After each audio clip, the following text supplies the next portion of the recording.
Hello friends, எல்லோரும் எப்படி இருக்கீங்க? வாங்க இன்றைக்கி சிறுகீரை சட்னி எப்படி செய்கிறதுன்னு பார்க்கலாம்.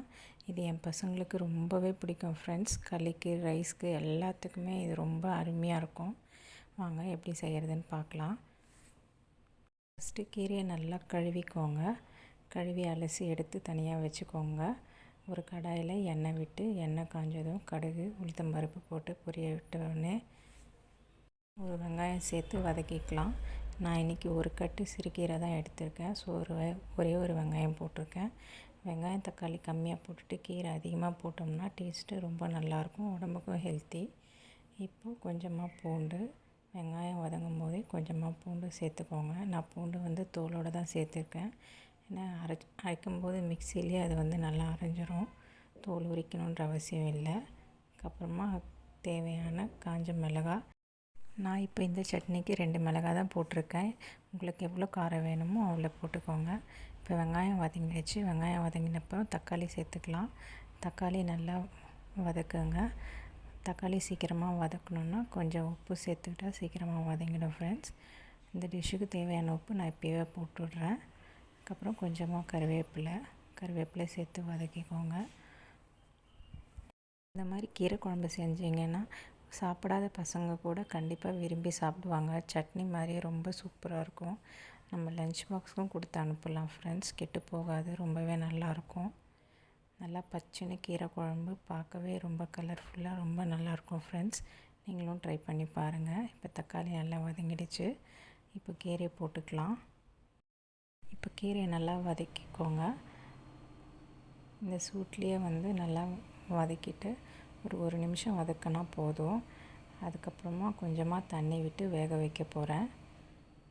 இங்கே பாருங்கள், இந்த மாதிரி லைட்டாக வதக்கிட்டால் போதும், ரொம்ப நேரம் வதக்கணுன்ற அவசியம் இல்லை. கொஞ்சம் தண்ணி ஊற்றி நம்ம வேக வச்சுக்கலாம். ஒரு கிளாஸ் தண்ணி ஊற்றினா போதும். இது சட்னி மாதிரி செய்கிறதுனால ரொம்ப தண்ணி ஊற்ற வேண்டாம் ஃப்ரெண்ட்ஸ். கீரை முழுகிற அளவுக்கு தண்ணி ஊற்றினாலே போதும். தண்ணி ஊற்றிட்டு இந்த மாதிரி நல்லா திருப்பி விட்டுக்கோங்க. கொஞ்சம் சுருண்டு வந்த உடனே நம்ம மூடி போட்டு வேக வச்சுக்கலாம். இப்போ பாருங்கள், கீரை நல்லா வெந்துருச்சு. இப்போ இந்த டிஷ்ஷுக்கு தேவையான புளி போட்டுக்கலாம். புளி சேர்த்தா தான் ஃப்ரெண்ட்ஸ் டேஸ்ட் இன்னும் கொஞ்சம் தூக்கலாக நல்லா இருக்கும். சும்மா கொஞ்சமாக புளி சேர்த்தா போதும். கீரை வெந்துருச்சான்னு இந்த தண்டு பகுதி இருக்குது இல்லைங்களா, இதை பிடிச்சி பாருங்கள். இதை அழுத்தி பார்த்திங்கன்னா அழுதாமல் இருந்துச்சுன்னா கீரை தண்டு வந்து இன்னும் வேகலைன்னு அர்த்தம். கீரை வெந்துடும், பட் தண்டு வேக கொஞ்சம் டைம் எடுக்கும் ஃப்ரெண்ட்ஸ். இன்னும் கொஞ்சம் நேரம் நம்ம மூடி வச்சு வேக வைக்கலாம். 2 மினிட்ஸில் கீரை வெந்துருச்சு. இதை நான் இப்போ ஒரு பிளேட்டுக்கு மாற்றி ஆற வைக்கிறேன். நம்ம எப்போவுமே சட்டிலையும் கடையலாம் ஃப்ரெண்ட்ஸ். சட்டியில் கடையும் போது நம்ம சூடாக கடையணும், அப்போ தான் நல்லா மசியும். என் பசங்களுக்கு இந்த மாதிரி மிக்சியில் கடைஞ்சால் தான் ரொம்ப பிடிக்கும். சட்னி மாதிரின்னு சொல்லுவாங்க. அதனால் நான் வந்து மிக்சிலேயே வந்து கடைஞ்சிக்கிறேன். மிக்சியில் கடையிறதுக்கு நம்ம தட்டில் ஊற்றி ஆற வைக்கணும். நல்லா ஆறினதும் நான் மிக்சியில் போட்டு கடைஞ்சிட்டேன்.